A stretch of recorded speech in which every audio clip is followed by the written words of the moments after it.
ایک تو لا اکراہ فی الدین، دین میں کوئی جبر نہیں ہے۔ جو مفہوم یہ لوگ لیتے ہیں، ہمارے پاس صدر اول سے لے کر آج تک قرآن مجید کی آیات کی تفاسیر موجود ہیں، احادیث موجود ہیں۔ لا اکراہ فی الدین کا مفہوم آج تک کسی نے وہ نہیں لیا جو اس دور کے لبرلز اس کا مفہوم لیتے ہیں، اور زبان زد عام کر دیا گیا۔ اور عام میں نے سنا ہے لوگ کہتے ہیں جی دین میں کوئی جبر نہیں، دین میں کوئی سختی نہیں، جو مرضی کرتا پھرے۔ ریاست کی رٹ موجود ہے، دین کی رٹ موجود نہیں ہے، یہ کیا بات ہوئی؟ تو یہ بات ذہن میں رکھیں، فطری طور پہ اکراہ نہیں ہے۔ لا اکراہ فی الدین، کسی کو مجبور نہیں کیا جائے گا کہ تو اسلام قبول کر۔ کسی کی کن پٹی پہ پسٹل رکھ کے یہ نہیں کہا جائے گا کہ اسلام قبول کر ورنہ تمہیں مار دوں گا، یہ نہیں کیا جائے گا۔ دوسرا یہ ہے کہ کوئی شخص اسلام لے آتا ہے تو پھر اس کا ہاتھ کٹنے لگے چوری کے بعد تو وہ کہے کہ نہیں میں نہیں اس کو مانتا، لا اکراہ فی الدین، دین کے اندر کوئی جبر نہیں ہے۔ بدکاری کے اوپر اس کو سنگسار کیا جانے لگے تو وہ کہے لا اکراہ فی الدین۔ جب مال آئے گا تو زکوٰۃ اس کو دینا پڑے گی، اور اگر انکار کرتا ہے ریاست کی ذمہ داریوں میں شامل ہے کہ اس سے زکوٰۃ لے۔ حضرت ابو بکر رضی اللہ تعالیٰ عنہ نے فرمایا لو منعونی اقالا لقاتلتہم علی منعہ، فرمایا اگر ایک رسی کھجور کی جو نکیل کے طور پہ اونٹ کے ناک میں ڈالی جاتی ہے، اگر اس کے دینے کا بھی انکار کرتے ہیں تو کہا ابو بکر آرام سے نہیں بیٹھے گا جب تک وہ رسی وصول نہیں کر لیتا۔ تو آپ کہیں گے دین میں جبر کوئی نہیں، تو رسول اللہ سے دین آپ نے سیکھا تھا یا ابو بکر صدیق نے سیکھا تھا؟ حضور کی صحبت میں بیٹھ کے دین کس نے سیکھا تھا؟ تو وہ تو یہ مفہوم سمجھے، آپ کی ریاست کی ریٹ ہے تو دین کی ریٹ کیوں نہیں ہے؟ تو چند اردو کی کتابیں پڑھ لینے سے یا لبرلز نے جو صغرے کبرے ملا کر کے خود ساختہ تشریحات دین کی اب کر رکھی ہیں اور وہ کچھ لوگوں کو بڑی اچھی چیزیں لگتی ہیں، تو وہ دین کا نیا یہ ایڈیشن، یہ اسلام نہیں ہے، اسلام دو نہیں ہے، اسلام ایک ہی ہے، وہ صدیوں سے وہی اسلام ہے جو محمد عربی لے کر تشریف لائے صلی اللہ علیہ وآلہ وسلم۔ تو ایک بات یہ ذہن میں رکھیے گا۔ اور دوسری بات جو اس ججمنٹ میں لکھی گئی، فیصلے میں، وہ قرآن مجید کی تحریف کی گئی تھی اور وہ محرف نسخے تقسیم کیے گئے تھے، یہ سارا فیصلہ جس پہ ہوا ہے، اور 5,000 روپے کے اسٹامپ کے اوپر ضمانت دے دی گئی۔ ساتھ یہ لکھا گیا کہ قرآن کی حفاظت تو اللہ نے اپنے ذمہ کرم پہ لی ہے۔ اچھا، وہ جو بونے لوگ ہیں نا، وہ کہتے ہیں لو تم بات کرتے ہو، انہوں نے 2 آیتیں لکھی ہیں۔ میں نے کہا دونوں لکھی اور دونوں کا مفہوم اپنی مرضی سے قرآن کی تعبیر سے ہٹ کے لکھا۔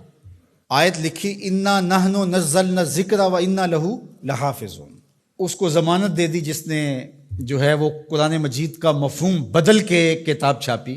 پہلے تو میں پوچھتا ہوں آپ سے کہ اگر پاکستان کے دستور کو کوئی اپنی مرضی سے چھاپ دے تو کیا آپ چھاپنے دو گے؟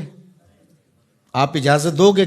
کوئی بات نہیں، اپنی مرضی سے، اس کو آزادی اظہار کا اتنا حق تو ہونا چاہیے۔ چند لوگوں نے سر جوڑ کے جو قانون وضع کیا ہے اس کو اس ملک کا کوئی شہری اپنی مرضی سے تبدیل نہیں کر سکتا، اور اگر کرے گا تو قابل مواخذہ جرم ہوگا، تو رب کے قرآن کو کوئی اپنی مرضی سے کیسے تبدیل کر سکتا؟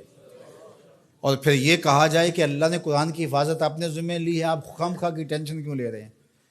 میاں اگر یہی بات ہے، اس کا انکار نہیں ہے کہ اللہ نے قرآن کی حفاظت اپنے ذمہ کرم پہ لی ہے، لیکن اس مفہوم کو نہیں لوگ سمجھ پائے کہ جو اللہ کی ذمہ داری ہوتی ہے اس کے ظاہری نظام کیا ہوتے ہیں۔ اللہ تعالیٰ نے قرآن مجید کی حفاظت اپنے ذمہ لی نا، لیکن جب لوگ مختلف قراتوں کی طرف جانے لگے تو سب سے پہلی فکر کس کو ہوئی؟ حضرت صدیق اکبر، حضرت عمر، حضرت عثمان غنی رضی اللہ تعالیٰ، انہوں نے قرآن جمع کیا نا۔ تو کیا یہ آیت انہوں نے نہیں پڑھی تھی؟ تو جب لوگوں نے آ کے کہا کہ معاملہ خراب ہوتا جا رہا ہے تو قرآن کو جمع کیا جائے تو یہ بھی آیت پڑھ دیتے، انا نحن نزلنا الذکر و انا لہ لحافظون، اور بات ختم ہو جاتی اور یہ اتنا کچھ نہ کرتے۔ لیکن وہ جانتے تھے اس نے حفاظت اپنے ذمہ کرم پہ لی ہے اور ڈیوٹیاں ہماری بھی لگائی۔